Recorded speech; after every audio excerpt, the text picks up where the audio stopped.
Everybody, welcome back. This is Ian Goldsmith, and we are continuing on to the client-side controller creation for the top-down controller tutorial. So open up the deal.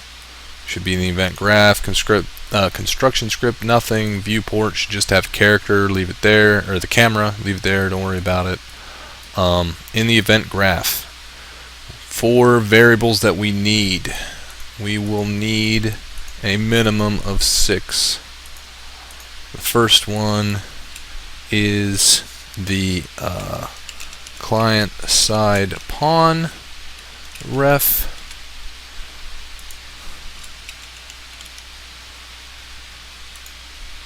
That is replicated. Second variable is server side character ref.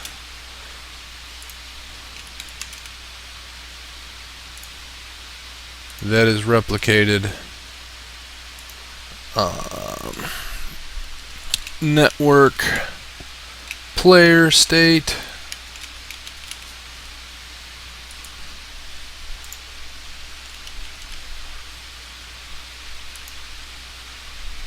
That is replicated. And the server side controller ref. And this one we do not need to replicate. For the other 2 variables, we're going to need a vector for the mouse location.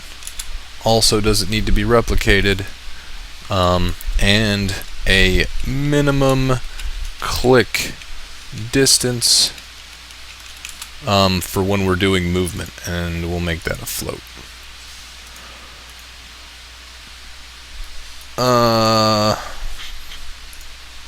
Yeah, well, minimum click distance, good value that I've done in the past is 250, but basically what this is going to be when we get to movement is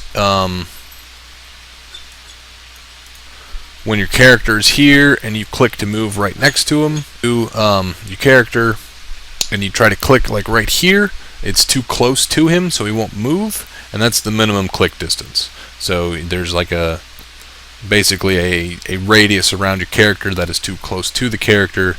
So if you accidentally click it and you're trying to click your character and not the area right next to it, he doesn't like skip across the ground. So if you clicked out here, he'd move, but if it's right in here, he won't move because the minimum click distance tells it not to worry about it. Right, so for setting up the event graph, I like to organize it with comments. So this is the client side and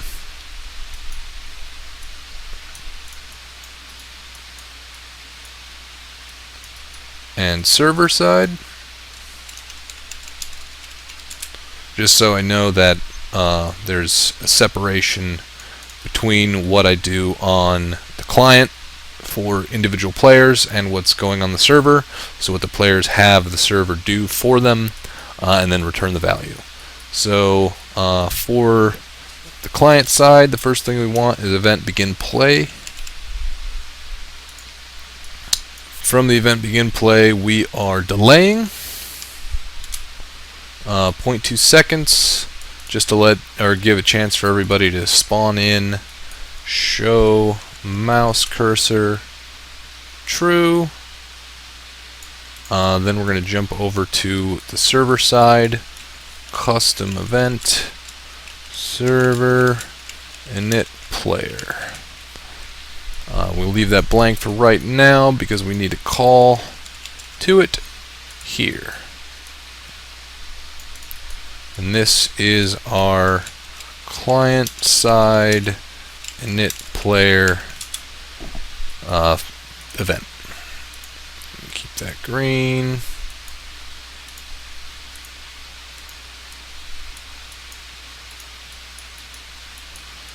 And this is red. So on the server, we need to get owning, get controlled pawn. And we're going to cast to client side pawn because that is the controlled pawn that we should have. So the control pawn should be the client side pawn. We're casting to it, and we are setting that as our reference. And then in it, we need to set our client side controller reference as self. So the init player, we're casting to the box, the light, and the camera. We're setting it for this controller's reference to that pawn, and then we're reaching into that pawn and we're setting the pawn's reference to client-side controller to this blueprint. That's the first step. And then we need to make another custom event, server spawn player, and then we call that event, and that is it for this one.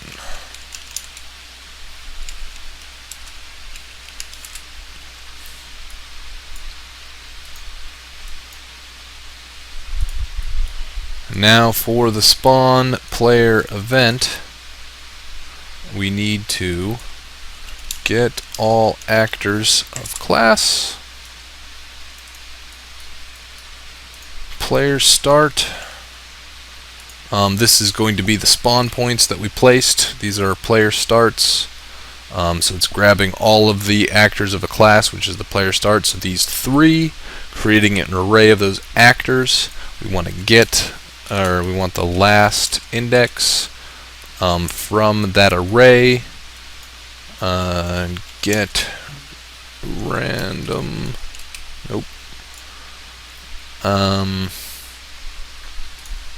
random int, random integer from range. This is the max, minimum is 0. So from this guy, get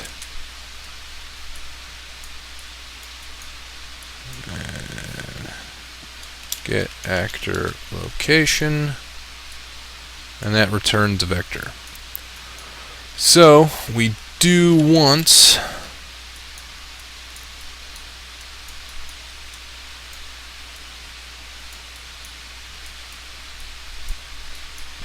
so we're setting the client side pawn reference actor location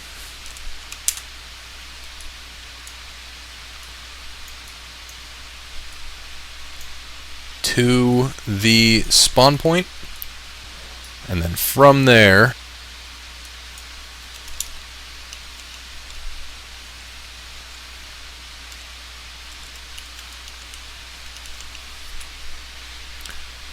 we get the actor transform, so we know its location and rotation, and we spawn actor from class.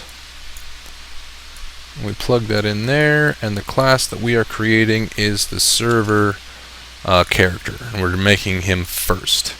And then we are setting server side character reference, get player state,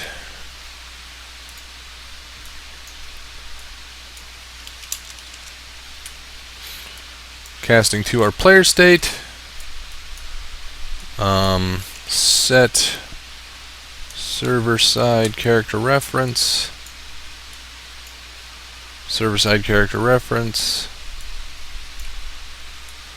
plug it in.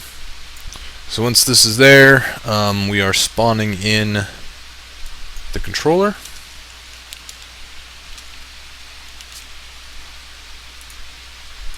So when we do the server-side controller, you should see a client-side controller ref. If this doesn't show up, that means you did not set it to be exposed on spawn.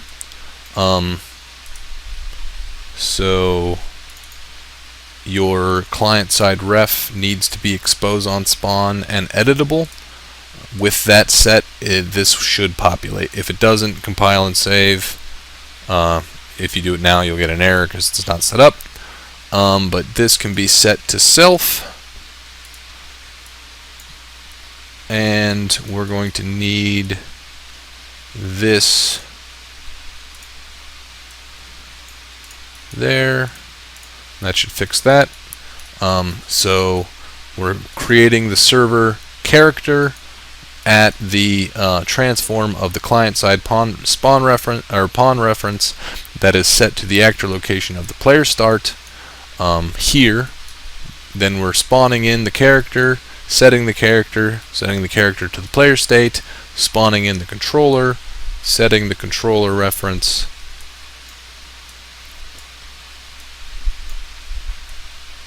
reaching into the controller, and we're setting the server character reference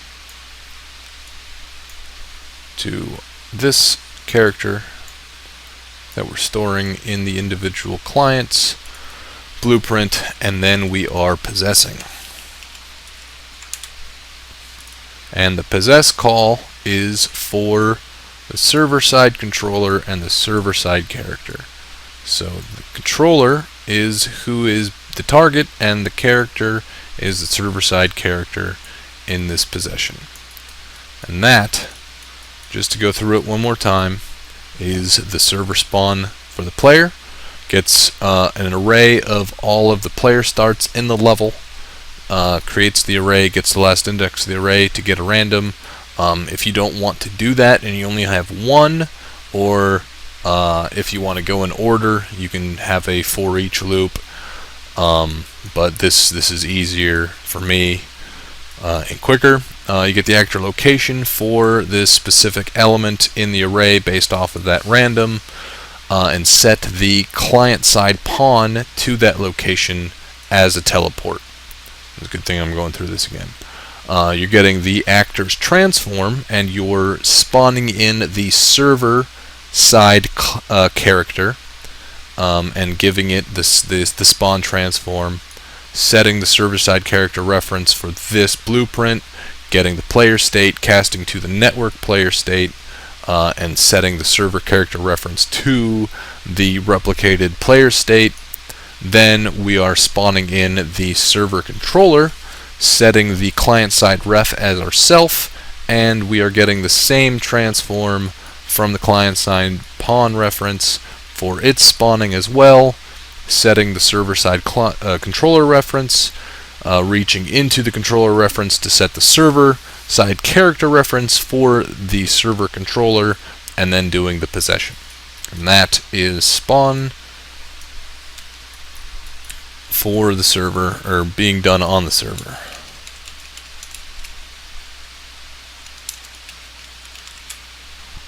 One thing I forgot, you need switch has authority.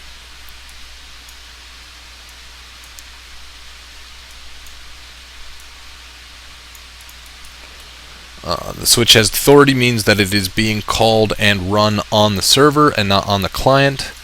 So even though it's being called from your client-side controller, it's being called from and sending to the server, which means for these events we need to send on server and reliable for both of these. Sorry for not doing that. Like I said, this is my first tutorial, and that is done there. So we have initialization, we have spawning, and we have the event begin play, calling the init play for the server, which calls the spawn, which does on the server everything that we already went over, with to include the possession. but we don't have movement. So we need a update camera, and we'll do move. So custom event. We are doing client mouse capture, and what this does is get hit results under cursor by channel, visibility trace complex hit result, break the hit result, and we are setting our mouse location to the location of this hit result. We do need a branch here.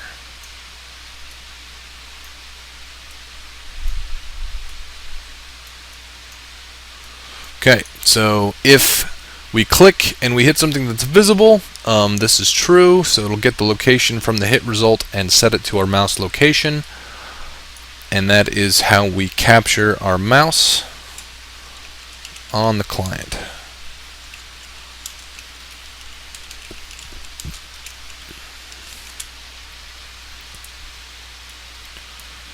So we can send that information to the server controller, which will then be able to tell the server character where to move to, because it'll have the location from, or that is captured from the client and then replicated through.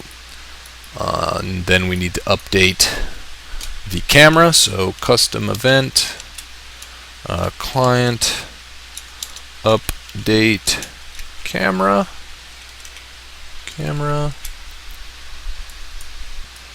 So we need to get an is valid for our server-side character reference, because we only want to do this if the character has been created and not beforehand. So if this is invalid, then there'll be issues, and we don't want to worry about the issues. So only if it is valid, we want to set actor location of our client. So client side pawn, set actor location, and we want to set the location to our client side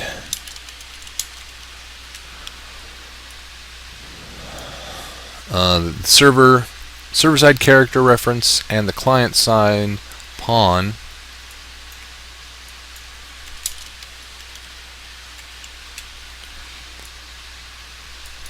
So we want a v interp 2. This is our current.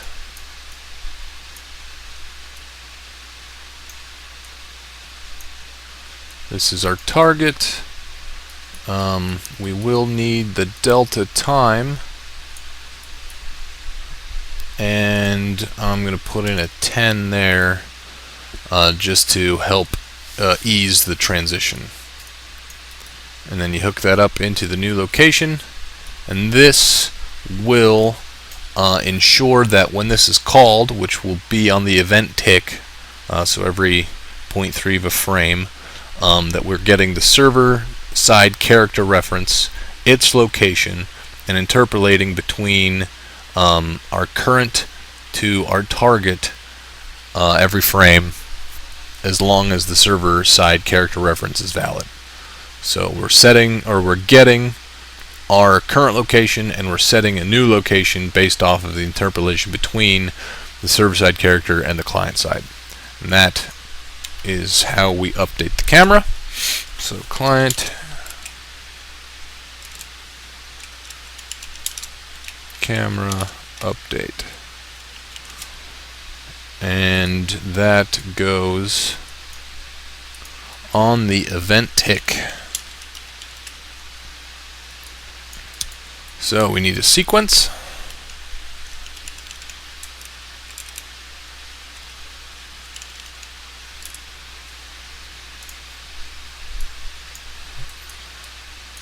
This is called mouse capture.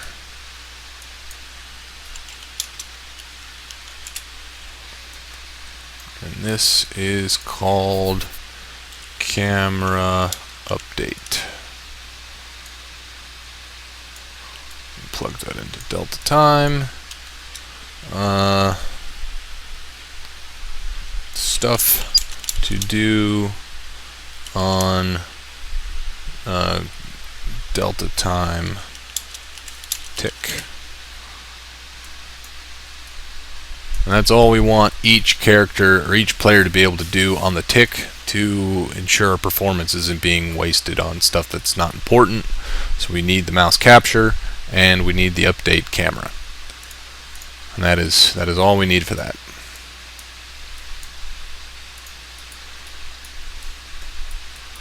So next we need to do the custom event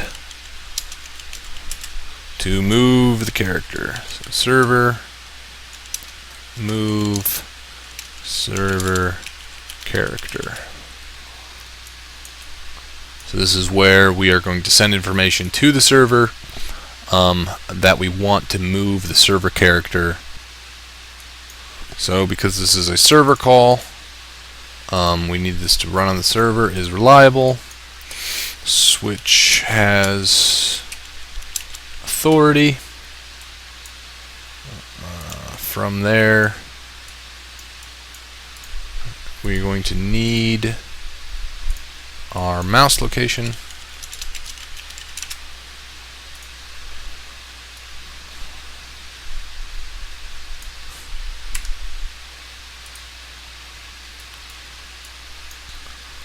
We need to make sure that our mouse location is not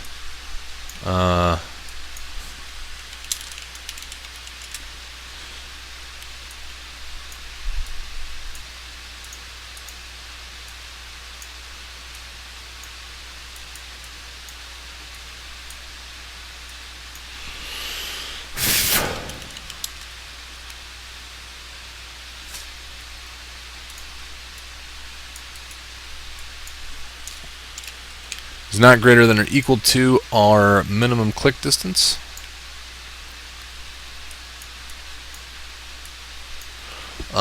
And that was what I was telling you before, where if our server character reference is too close to where our mouse clicks, it won't fire, but we want it to fire. So as long as it's outside of the minimum click distance, it will move the character to it. And to move the character, we need to move simple, not simple. We want to move to.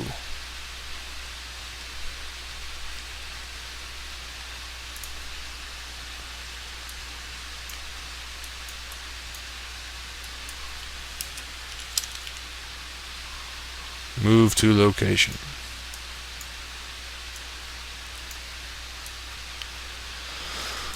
But before that, we need to make sure that is valid.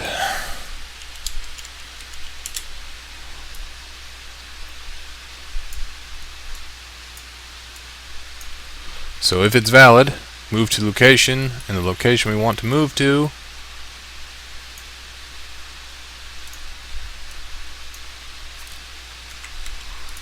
is the mouse location that we get when we call this. And that is our server move server character to mouse location. So when does this get called? This gets called by the character, or by the player when he clicks the mouse button. So left mouse button. Okay, so is valid. So on left mouse button is valid. Server side controller, server side character reference is valid. Server move server character, mouse location.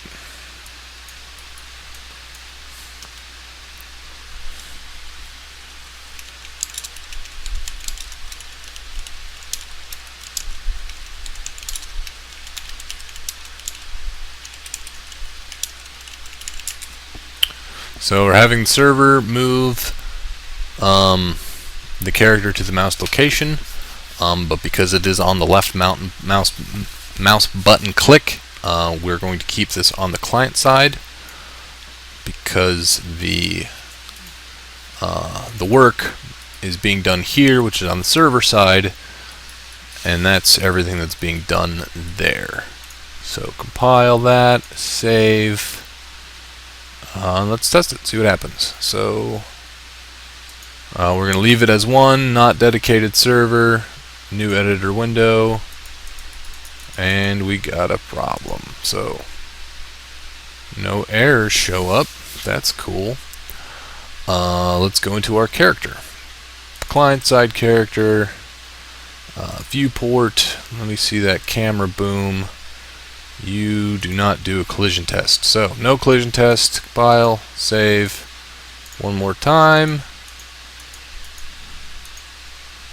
Yeah, he's moving. Alright, next 2.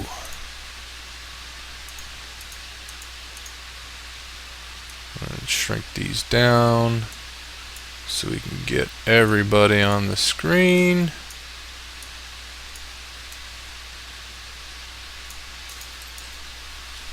Okay, he's moving. He's moving. I got my box there. I got my box there.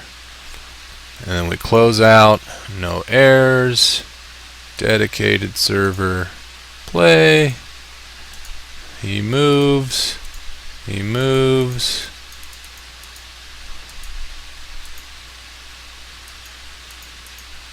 There's minimum click distance. It's annoying, but it's helpful. And we got replication.